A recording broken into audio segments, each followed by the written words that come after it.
Nos engañan constantemente y con una enorme facilidad porque no somos capaces de corroborar los datos duros informándonos adecuadamente.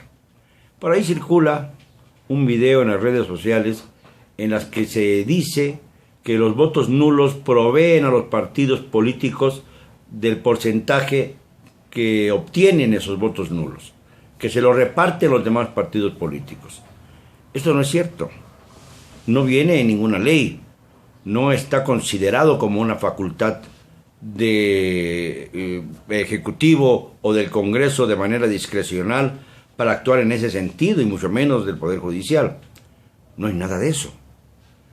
Sin embargo, lo que sí es cierto es que en la Constitución General de la República hay dos artículos, el 36 y el 38, que hablan de que es una obligación acudir a las urnas, el primero, y el 38 señala como sanción para aquellos que no voten el perder los derechos de la ciudadanía, uno de cuyos derechos es precisamente votar, lo cual significaría que el que no vota puede ser castigado a no votar.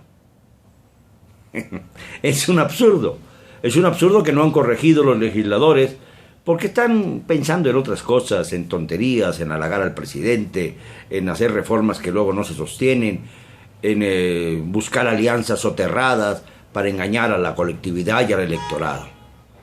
Lo importante de esto es que debemos señalar en primer lugar que en una nación democrática votar no debiera ser una obligación con un elemento dando de latigazos para acudir a las mesas electorales, sino un derecho, una prerrogativa del ciudadano, que puede o no ejercer de acuerdo a sus propias convicciones.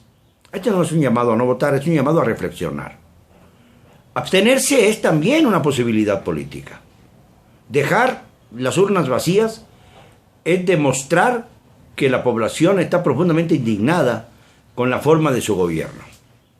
En una nación en la que solamente el 15% se dice que aprueba la labor del presidente de la República, más que votar deberíamos ir, como hemos señalado reiteradamente, a un referéndum para saber si es legítimo o no el que siga el señor Peña Nieto gobernando. Pero ahora Peña Nieto no es candidato, pero sí lo es la gran plataforma de su partido. La gran plataforma con una serie de candidatos que no convencen, que están siendo rebasados en distintas entidades del país y que posiblemente lleven al PRI a una derrota a mitad del camino bastante considerable en términos estadísticos. Pero abstenerse es también una posibilidad.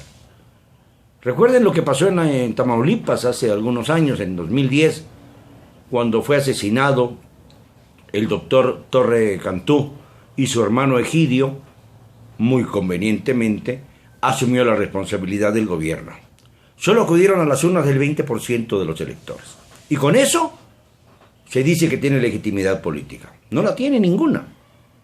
En una nación democrática deberíamos pensar que solamente son legales aquellas elecciones en las que votan por lo menos el 50% de los empadronados. Cuando no es así, no hay legitimidad política alguna. Y es una manera de despertar la conciencia colectiva no solo de México, sino del mundo entero que nos observa.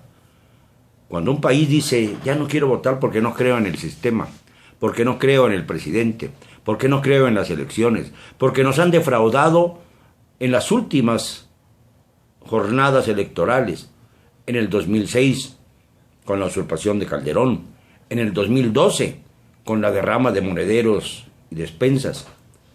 Si el postulante de Morena, por ejemplo, que fue protagonista principal en 2006 y en 2012, nos dice que debemos votar, la pregunta que yo le haría, si lo tuviera enfrente, es, si ya lo intentaste 2 veces y 2 veces dices haber ganado y no te lo han reconocido, ¿cómo le vas a hacer para que en esta tercera ocasión, en 2018, si llegase el caso, puedan ustedes garantizarnos que el voto que se otorgue a su favor va a servir para algo? Y no solamente para una protesta postelectoral. Ahí no está el meollo del asunto, porque el INE no da muestras de ser un organismo autónomo sino faccioso.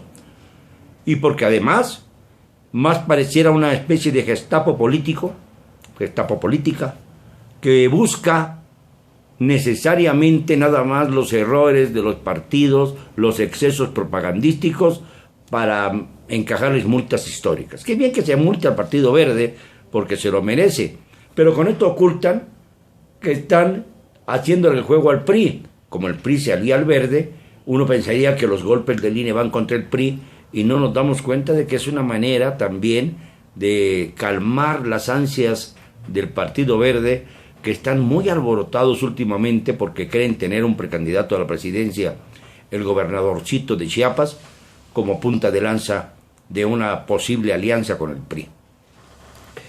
No caigamos en estas redes del engaño. No caigamos en la basofia política. Votemos con responsabilidad, o no lo hagamos si así lo decidimos. Exhibamos al gobierno, eso sí.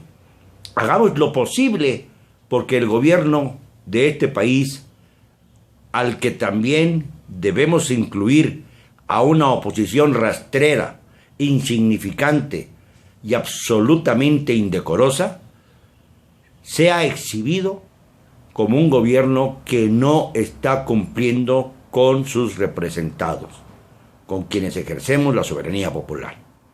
Recuerden, hay que agregar al cero cobardía el no nos callarán.